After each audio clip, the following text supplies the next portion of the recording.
Yo hello សួស្តីអ្នកទាំងអស់គ្នាជួបជាមួយខ្ញុំ Mark Shubizat ថ្ងៃនេះយើងមក review អំពី Revive driver អានេះមកទឹកមកពីជប៉ុនហ្មងណាខ្ញុំបីខ្លាចជប៉ុនមកគេក៏គេអត់តន់កាត់ចោលដែរនេះមកទឹកមកពីជប៉ុនហ្នឹង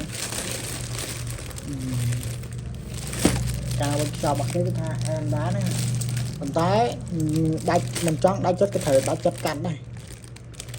ដើម្បី review ចែកជូនអ្នកគ្នាមើលហ្នឹងហើយ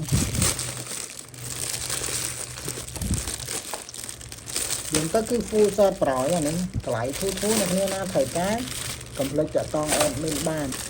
យើងបានថ្លៃ20ជាងនេះបានជាមួយនឹងមួយ set នឹងដល់មានវាយស្តាំពីខ្សែខ្សែថ្មីជ្រើងប្រយឡើងស្អាត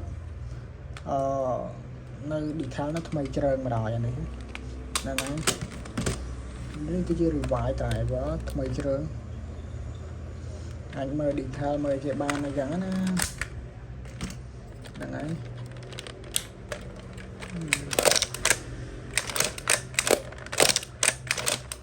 សំបីកលឹះនៅតែល្អដែរមែនតើដើម្បីកុំឲ្យខាតពេលយូរយើងមកតេស្ត driver ទាំងអស់គ្នាប្រហែលទៅដើម្បីលេងវាបានគឺយើងត្រូវមានថ្មប៉ុណ្ណា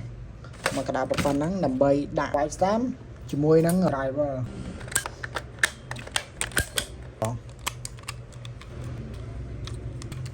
ដល់ពីសួរ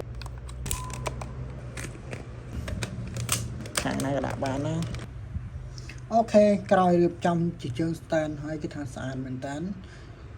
ឡូវយើងមកតេស្តសលេងវាទាំងអស់គ្នាបន្តទៅ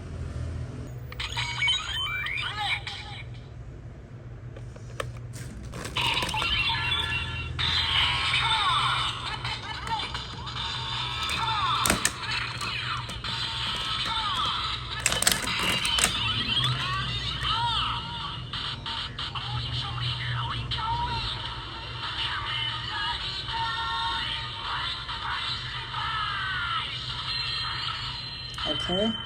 យើងតេស្តជាមួយនឹង rider kick របស់វាដូចយ៉ាងនេះហ៎អត់តាន់ការ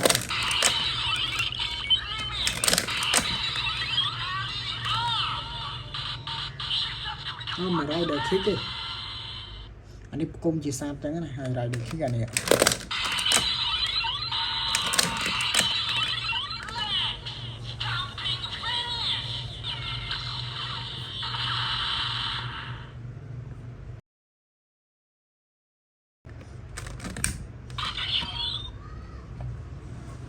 តែជាមួយនឹងនេះទៅ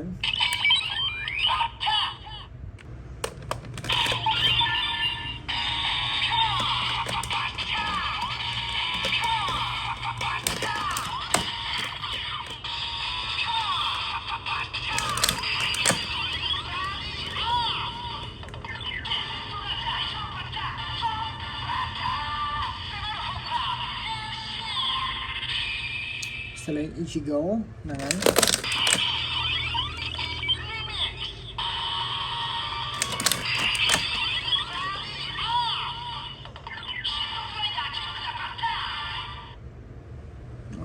ហើយ rider kick